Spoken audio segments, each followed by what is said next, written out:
Hindustan live पर आप तमाम लोगों का बहुत बहुत स्वागत। आप सबका खैर मकदम करता हूँ। पूरी रात कल हमने जिस तरह वो तस्वीर देखी है, दिल्ली यूनिवर्सिटी के हिंदू कॉलेज के एसोसिएट प्रोफेसर रतन लाल को जिस तरह से गिरफ्तार किया गया और पूरे ड्रामाई अंदाज में नॉर्थ डिस्ट्रिक्ट की जो पुलिस है, उनका जो स्पेशल स्टाफ और साथ ही साथ जो साइबर पुलिस स्टेशन है, वहाँ उनको गिरफ्तार करके लाया गया। जिस तरह से एक सोशल मीडिया पर पोस्ट वायरल हुई और शिवलिंग को लेकर के डॉक्टर रतन लाल के ऊपर ये इल्ज़ाम आयद हुआ है, अभी साबित तो खैर नहीं हुआ, लेकिन गिरफ्तार किया गया कि उन्होंने अभद्र भाषा का इस्तेमाल किया और साथ ही साथ जो हिंदू मज़हब के मानने वाले हैं उनके सेंटिमेंट्स को आहत किया। आप लोगों ने वो तस्वीरें भी देखी और मैं आपको ये भी बताना चाहता हूँ कि आज 30 हज़ारी अदालत से डॉक्टर रतन लाल को ज़मानत पर छोड़ दिया गया है। लेकिन पूरी रात जिस तरह से प्रोटेस्ट हुआ, उनके अपने स्टूडेंट्स, उनके चाहने वाले डॉक्टर भीमराव अंबेडकर के उस कानून को मानने और उसके ऊपर अमल करने वाले तमाम लोग जमा हुए और साइबर पुलिस स्टेशन मॉरिस नगर के बाहर जमा हुए। पूरी रात लगभग 3 से 4 बजे तक प्रोटेस्ट चलता रहा। कहीं ना कहीं दिल्ली पुलिस के ऊपर भी दबाव बना और फिर बाद में आज पुलिस ने जिस वक्त बेल हुई है उस वक्त यही सोचा कि लॉ एंड ऑर्डर की सिचुएशन कम से कम इलाके में ख़राब नहीं हुई। क्या वाकई हो सकती थी? ये अपने आप में एक बड़ा सवाल है, क्योंकि डॉक्टर रतन लाल लगातार कहते आ रहे थे कि शिवलिंग के बारे में उन्होंने इस तरह की कोई बात नहीं कही, कोई अभद्र भाषा का इस्तेमाल नहीं किया। सबसे पहले देखिए वो तस्वीरें उस प्रोटेस्ट की जो रात भर मॉरिस नगर थाने के बाहर साइबर पुलिस स्टेशन पर उनके चाहने वालों के, उनके हामियों के ज़रिए प्रोटेस्ट किया गया। पीसफुल प्रोटेस्ट था लेकिन थाने के बाहर था। देखें पहले उन तस्वीरों को।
तो देखा आपने, जमकर नारेबाजी हुई और उसके बाद फिर जिस तरीके के हालात सामने आए, आज कहीं ना कहीं जाकर के लगभग 8 से 10 घंटे लगे पुलिस की कस्टडी में एसोसिएट प्रोफेसर डॉक्टर रतनलाल को, लेकिन ज़मानत हो गई। आज पूरे दिन कोर्ट की कार्रवाई में महमूद पराचा साथ में थे और पूरे वकीलों की टीम ने उनकी ज़मानत कराई। महमूद पराचा, आपका हिंदुस्तान लाइव पर खैर मकदम करता हूं। शुक्रिया।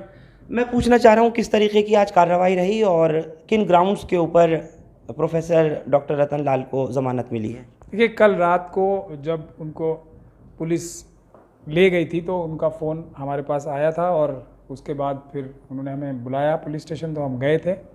और कल से हम इस बात को कह रहे हैं साफ साफ तौर पे कि जो एफआईआर हमने पढ़ी है वो किसी भी कॉग्निजेबल ऑफेंस को नहीं दर्शाती है, कोई भी ऐसा ऑफेंस होना ही नहीं दिखाती है। तो ये एफआईआर जो है झूठी एफआईआर है, पहले तो ये बात। दूसरी बात जो मैंने कल बात कही थी कि अगर जो इल्ज़ाम हैं उनको सही भी मान लिया जाए, हालांकि वो झूठे इल्ज़ाम हैं, और धारा 153A और 295A को सच्चा भी मान लिया जाए, तब भी पुलिस उनको गिरफ्तार ही नहीं कर सकती थी। और आज अदालत ने वही किया। जो गलती पुलिस ने कल की थी उसको आज कोर्ट ने सुधारा और उनको ज़मानत पे तुरंत छोड़ दिया, क्योंकि उनको गिरफ्तार ही नहीं किया जा सकता था। नहीं तो सर, आप जो ये बात कह रहे हैं कि पुलिस ने गलती की है उनको गिरफ्तार करने की, 295 है और 153 है, जिस तरह आप बता रहे हैं, ये पुलिस की गलती थी, जबकि ये कहा जा रहा है कि शिवलिंग की उन्होंने अभद्र भाषा इस्तेमाल किया है शिवलिंग को लेकर के, ये गलती थी? बिल्कुल गलती थी। किस तरह से? दोनों धाराएं उनके ऊपर नहीं बनती। ये एक कानूनी बात है, कानूनी पहलू है, जिसको क्योंकि मैटर अभी सब जुडिस है, अभी पूरी तरीके से बयान करना ठीक नहीं है, लेकिन मैं आपको पूरी जिम्मेदारी के साथ बता रहा हूँ कि उनके ऊपर कोई भी धारा बनती ही नहीं है, उन्होंने कोई अपराध किया ही नहीं है। ये सीधी सीधी बात है और इसीलिए उनको अरेस्ट करना भी गलती थी पुलिस की, एक अपराध था, इसीलिए आज कोर्ट ने उन्हें तुरंत जमानत पे छोड़ भी दिया गया, क्योंकि उन्हें गिरफ्तार ही नहीं किया जाना चाहिए। लेकिन जिस तरह से गिरफ्तारी हुई, आप लोग पूरी रात वहाँ पर थाने पर रहे, हम लोग भी पहुँचे, ना आपको मिलने दिया गया ना आपको बताया जा रहा था, आपको उम्मीद थी कि अदालत से आज उनको बेल मिल जाएगी, यानी गिरफ्तारी के लगभग 10 से 12 घंटे के अंदर अंदर? नहीं, मैं आपको बता रहा हूँ ना कि उनको गिरफ्तार करना ही गैरकानूनी था, तो हमें उम्मीद नहीं, पूरा यकीन था, क्योंकि अरनेश कुमार की जजमेंट का पूरी तरीके से वायलेशन हुआ था। मैंने कल रात को भी वो जजमेंट आपको दिखाई थी, तो उनको बेल तो मिलनी ही थी आज, उसमें कोई शक और शुबे की गुंजाइश नहीं थी। बाकी कार्रवाई अभी आगे आने वाले टाइम पे बताएंगे, जिस तरह की जो लीगल उनको एडवाइस मिलेगी वो उस पर करेंगे। लेकिन मेरा मानना अब भी यही है कि पुलिस ने सुप्रीम कोर्ट की कंटेम्प्ट की है और SC/ST एक्ट के तहत एक अपराध किया है, उनको ये झूठा मुकदमा लगा के और रात को अरेस्ट करके, और जिस तरीके से हम उनके वकील रात को उनसे मिलने गए थे, नहीं मिलने दे के नहीं मिलने दिया, ये भी एक अपराध है। और क्या क्या उनके साथ ज़्यादती हुई होगी वो तो अभी आने वाला वक्त जब उनसे बात होगी उनके वकीलों की, तभी वो बताएंगे कि क्या क्या उनके साथ कल ज़्यादती हुई रात। लेकिन महमूद पराचा, मैं एक बात ज़रूर आपसे पूछूंगा, कहूँ कि जितेंद्र नारायण सिंह त्यागी उर्फ वसीम रिजवी, वो भी धार्मिक भावनाओं को आहत करने के मामले में, और उन पर भी 295A 153A सेक्शन लगाए गए थे और सेम केस में वो भी अंदर गए थे, लेकिन ज़मानत इनको और उनको नहीं, ये भी तो एक सिलसिला ज़रूर समझना। देखिए, उस केस में भी हम माननीय उच्चतम न्यायालय में सुप्रीम कोर्ट में पेश हुए थे और हमने उनकी बेल की मुखालफत की थी, क्योंकि उन्होंने धारा 153A और 295A का दोनों अपराध किए थे। उनकी एफआईआर से, उनकी चार्जशीट से ये बात एस्टैब्लिश होती थी।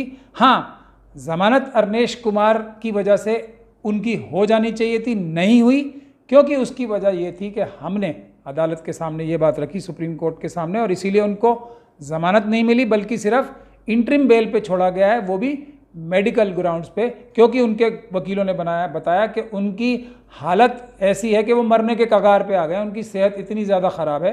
तो अदालत ने मेरिट्स पे हट के, मेरिट्स पे ज़मानत नहीं होने दी हमने उनकी, हमने जज साहब के सामने बहस की, अपना पक्ष रखा कि ये लोग वो हैं जो पूरे देश में ऐसा इंप्रेशन देना चाहते हैं कि हम एक के बाद ये कार्रवाइयाँ करेंगे और लोगों को भी ये बताएंगे कि देखो, जैसे हम इस तरह की अपराध करते हैं, लेकिन पुलिस हमारा कुछ नहीं बिगाड़ सकती, अदालत हमारा कुछ नहीं बिगाड़ सकती, और हम ये करते रहेंगे और आप लोग भी करो, आपका भी कुछ नहीं होने देंगे। तो ये पूरे देश में इस तरह का जो माहौल मुस्लिम समाज के बारे में बना रहे थे, वो है धारा 153 है और 295 है। और क्योंकि वो रिपीटेड ऑफेंस करते थे और कोर्ट को और जो पुलिस है और सिस्टम को, भारत के संविधान को, भारत के सरकार को, सबको खुली चुनौती दे रहे थे, इसलिए हमने उनकी ज़मानत अपोज की और सक्सेसफुली अपोज की। अभी कोर्ट ने उनके ऊपर बहुत ही सख्ती से ये कंडीशंस लगाई हैं कि वो किसी भी सोशल मीडिया पे,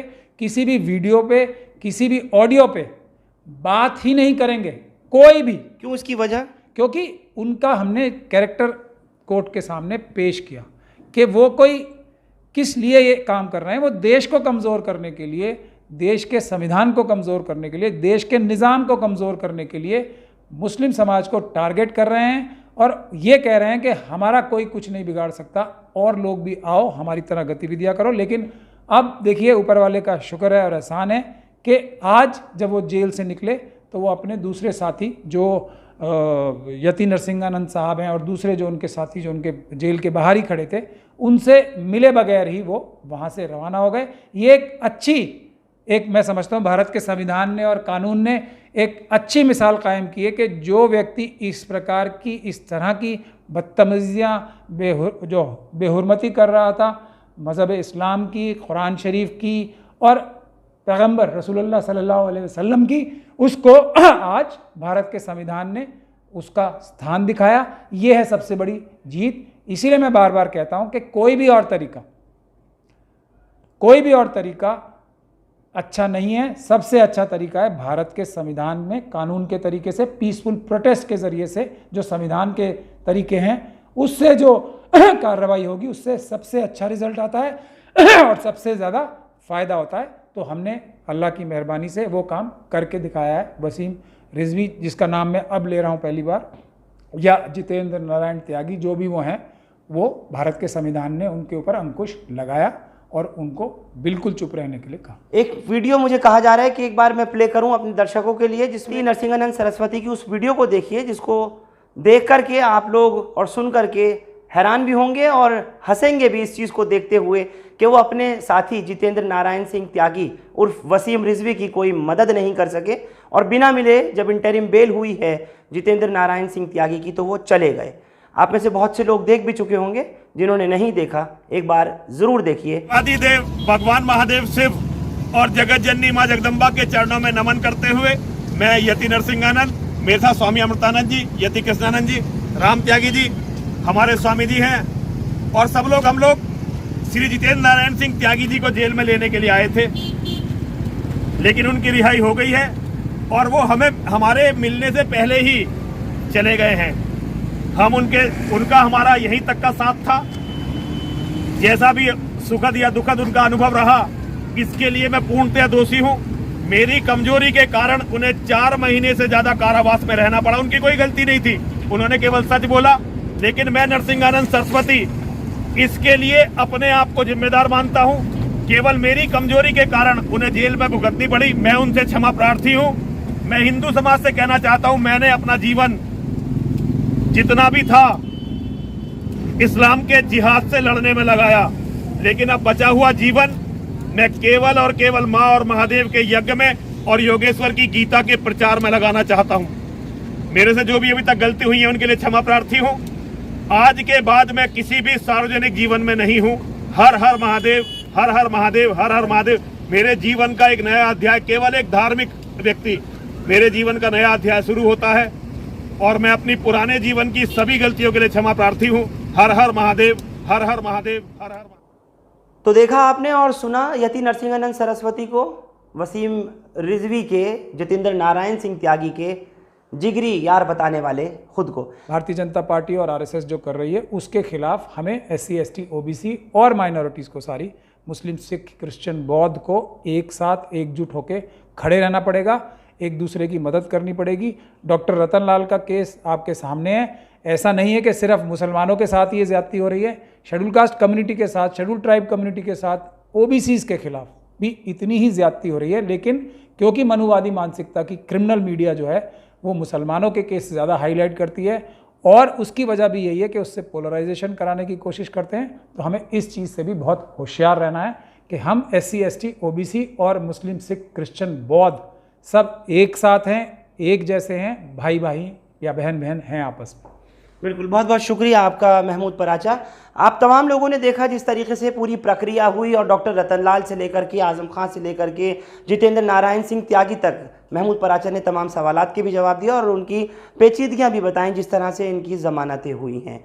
अलावा उसके इस बात का ध्यान रखना बहुत ज़रूरी है, कानून के ऊपर, अदलिया के ऊपर विश्वास करना, भरोसा करना ये बहुत ज़रूरी है। वो लोग जो कि संविधान से ऊंचा खुद को समझने लगे हैं, उनकी जगह फिर वही है जहां से ये लोग ज़मानतों पर बाहर निकल कर के आए हैं। बहुत बहुत शुक्रिया हमारे साथ इस खास पेशकश में जुड़ने के लिए। हिंदुस्तान लाइव फरहान याहिया यूट्यूब पर सब्सक्राइब कर सकते हैं और क्लिक कर सकते हैं बेल आइकन हमारी खबर की पहली नोटिफिकेशन के लिए। फेसबुक पर हमारा page Hindustan live Farhan Yahiya follow और लाइक कर सकते हैं। Thank you for now.